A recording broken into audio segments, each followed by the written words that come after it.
Here's a hard question for you. What is art?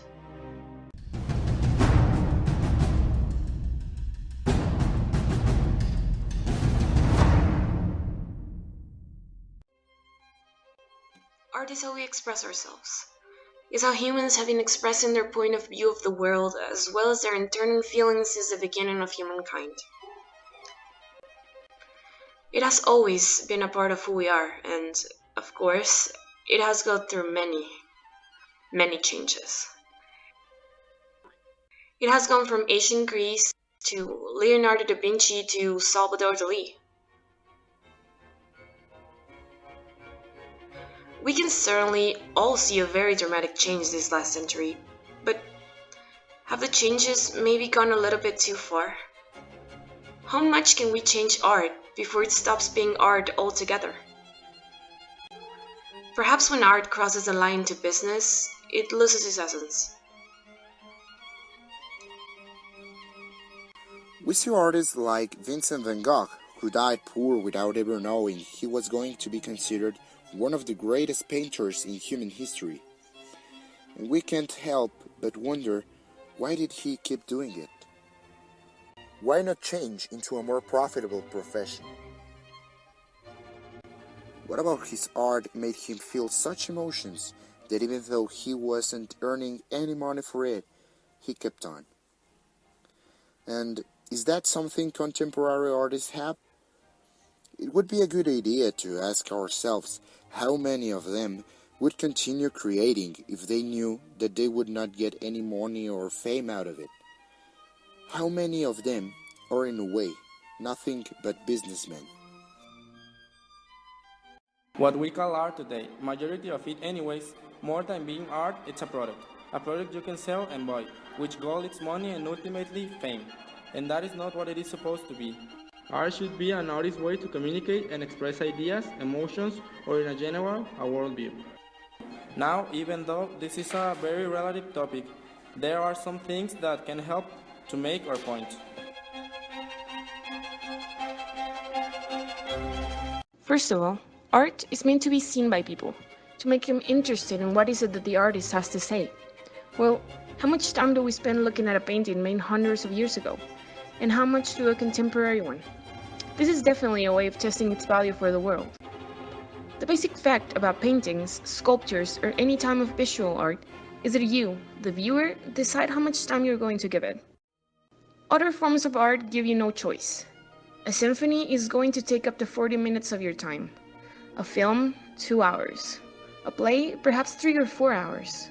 But you can choose whether to look at a painting for 10 seconds or 10 minutes. That's a good measure of how interested people are by it. In March of 2011, the Daily Mail of the United Kingdom conducted an experiment in which they tested whether there was a difference between the amount of time people gave a classic painting and to modern art. They chose Tate Britain, a collection of British art that includes both historic masters and recent famous names. For the contemporary artists, people spend around 5 seconds to 2 minutes looking at the work, but for the classical painters, people spend at least 5 minutes looking at them, some going up more than half an hour. This was their conclusion. It might be that the contemporary artists strive to make an impact rather than provide a complex emotional experience. It's shocking to see a dead sheep in an art gallery, but it's not something to go on looking for a half an hour. So, now we know that people are nearly as interested in modern art as they are in classical art. But this doesn't mean it's not art, because everything made with the intention of being art is art, isn't it? Writer and philosopher Roger Scruton disagrees. He says the world of art is full of fakes. Fake originality, fake emotion, and the fake expertise of the critics. In the words of Roy Scruton, we have two ways to know if the appeal of a piece of art is meaningless or if it's a real appeal: beauty, form, and redemption. Beauty, because it tells you to stop thinking about yourself and to wake up to the world of others. Through beauty, art cleans the world of our self-obsession. We as humans need beauty. That is what we see in artists like Corot, Cézanne, or Van Gogh. About form, he tells us that art's beauty is a consciously created thing, in which we see a human need for form rather than being all just randomly there. In art, each beginning should find its end, and each fragment should be a part of a meaningful whole, as we see in artists like Becht and Rembrandt. And finally, redemption. This part is about what art object should be. It should be about a recurrence.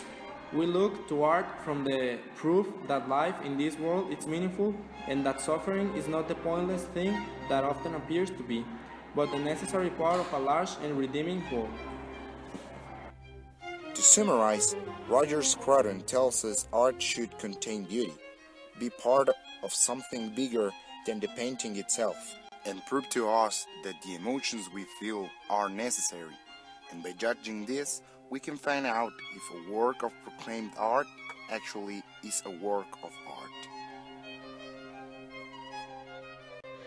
Perhaps we should wonder if a big blue square with a white line down the middle, that, by the way, is an actual painting by Barney Newman, sold for almost $44 million, Blue canvas with the white stripes sold for more than $43 million last night. has these attributes. Sure, we can sit here and come up with 1,000 different things for what this painting could mean, but what does it actually stand for? Where is its beauty? Does it actually stand for anything other than those $44 million? So yes, it's all relative and a matter of taste. But it is safe to say that it's not fair at all to compare, for example, the works of Jean-Baptiste Greuze to the works of Ellswood Kelly. It's so different you couldn't possibly guess that it's supposed to be the same thing. Art. For centuries, artists produced works of astonishing beauty, master after master. They produced art that inspired us, and they did this by demanding of themselves the highest standards of excellence and trying to improve the last generation of artists. But something happened in the way to the 20th century. The profound, the inspiring, and the beautiful were replaced by the new, the different, and the ugly. So how did this happen? How did the 1,000-year descent into artistic perfection die out? It didn't. It was pushed out.